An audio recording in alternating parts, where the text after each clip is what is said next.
Death in Dragon Ball is often criticized for not really mattering too much, the sentiment being that since our characters have a wish granting dragon, why should we care if anyone dies? The thing is, though, when you actually go through the series, you'll probably end up caring quite a bit. Part of that is because the series does a good job at keeping things suspenseful. When Piccolo kills Shenlong, it honestly leaves you wondering how anyone is going to be brought back. You get the same feeling after the Saiyan arc, since Kami's death means no Dragon Balls. We learned that Namek has its own set, sure, but how can our characters possibly hope to revive everyone and come out on top when they're up against the most powerful force in the universe? New Planet Namek being out there after this point does lessen the tension, but that's why it's so far in the background while we get stuff like Trunks' timeline showing us that a ruined future is still possible. Finally, Boo threatens to destroy the entire universe and is honestly just a nightmare to deal with. Even if our characters overpower him, there's a chance he can absorb them, turn them into candy, or just blow up the planet. There's a number of ways they can still lose. Now, by the end of the series, our characters of course prevail and revive pretty much everyone. But even so, that doesn't make the deaths that occurred any less impactful. They were still meaningful for their respective arcs and the characters they affected, which are the key reasons they work and is what I'll be covering in this video. Starting with the first arc where death permeated all throughout, the Piccolo Daimao arc. Piccolo was taking everything: Krillin, the Budokai contestants, Muten Roshi, Chaozu, Shenlong, and hell, the entire Dragon Ball world.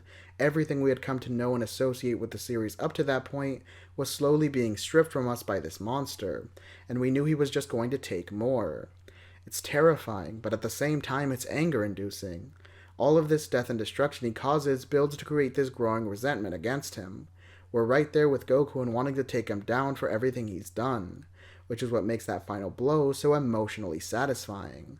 All of that pain culminates in this one powerfully cathartic punch where we know for certain that our friends have been avenged and this horrible demon has been defeated. It's great, and while you'd think everyone coming back would undermine it, it honestly doesn't. Partly because of how engaging the journey itself was, but also because it was only through this victory that everyone was able to be brought back in the first place. This is something Goku struggled and risked a lot for. If he had failed, then all would have been lost, but because of his own strength and perseverance, we were able to get back everything that was wrongfully taken from us. Which is why this ending feels rewarding and sweet, rather than cheap. This level of emotional investment and catharsis can basically be applied to the Saiyan arc as well. The big difference being that this arc ends in tragedy and our characters have to struggle a lot more in the next one to bring everyone back.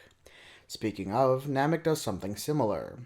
With Frieza, the catharsis mainly stems from conquering the unconquerable, but even so, the eradication of the Namekians and Saiyans, along with Krillin, all contribute to how satisfying Frieza's eventual beatdown is. Yeah, the Namekians and all our characters come back, but it was only after this long adventure and a tense and thrilling gamble with the Dragon Balls, which was great to see actually work. Again, making their revivals feel rewarding. The point I'm trying to get at here is that Dragon Ball can utilize death really well within its narrative. They help create really engaging stories that lead to some incredibly cathartic or triumphant moments. Now, not all arcs invest this much in death. A lot of them will have characters die, yeah, but they won't really build off of them like these arcs do. Even so, they can still be used in some pretty satisfying, impactful, or creative ways. Goku seeing his dead grandpa after trying to find his memento, for example, is a really sweet and fitting way to cap off that arc. Another good example is when Goku decides to stay dead after Cell, which would impact the Buu arc in a variety of ways and was vital for the ideas it would explore. The final fight against Buu also does something really neat with the concept. After being toyed with and destroyed by him, the people of Earth are given a chance to avenge their own deaths via the Genki Dama. Saying that out loud, it's kind of silly, but it's still really cool and creative. Aside from how they enhance the arcs, there's another way death matters, and that's their significance to the characters. From Kuririn's first death pushing Goku to a point we've never seen him in before, to Trunks' death showing the tiny but meaningful change in Vegeta's heart, they greatly affect our characters and can say a lot about their relationships or who they are deep down. There's something really touching about the fact that Goku's strong personal connection to Krillin is ultimately what pushes him to become a Super Saiyan. After spending all this time trying to keep a calm and controlled heart, he loses it the same way he does in the Piccolo arc because Krillin just means that much to him. On the flip side, it's also really moving that 16's death drove Gohan to become a Super Saiyan too. Not because of a personal connection, but because of a pure desire to preserve innocent life. He's just that sweet of a person. There are other examples that are just as good. To have Piccolo willingly give his own life for Gohan meant a lot. Not only is he saving the son of the man who killed his own father, but he's also defying his own role as a demon, because what kind of a demon saves a child? To top it all off, the reason he does it is because Gohan was the only one who ever saw him as his own person, and that sense of his own individuality will stick with the character from this point on. Its impact on Gohan is also worth noting, since it'll propel him to be more assertive and take action. In the case of future Trunks, his entire character is shaped by death. He's lived his whole life in a destroyed world with dead heroes, and every day the bodies just keep piling up.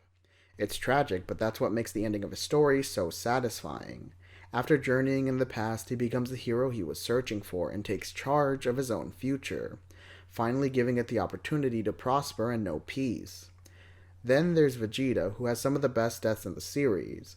To have this proud Saiyan elite beg this low class to do what he couldn't is powerful, especially after everything we witnessed with the character up to that point, and its significance isn't lost on Goku. With this plea, he begins to meaningfully accept his Saiyan heritage and fight for them, developing the character and giving his battle with Frieza even more weight than it already had. Vegeta's second death is even better, since it's the combination of everything he's gained right here on Earth. Here he is, finally breaking away from his toxic mindset and sacrificing himself to save a planet he was originally going to destroy, which, thanks to his resurrection, he'll spend the rest of his life protecting.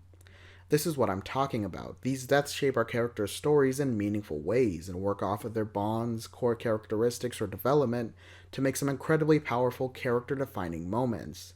There's a reason a lot of these are considered highlights of the series. Now I should mention that not all deaths are like this. When they're an easy fix, they aren't given that much gravitas and can even be poked fun at. As I've gone over, however, a lot of them still contribute heavily to our narrative and characters, which is why I think death still matters in Dragon Ball, and is why I'm not bothered by everyone being brought back.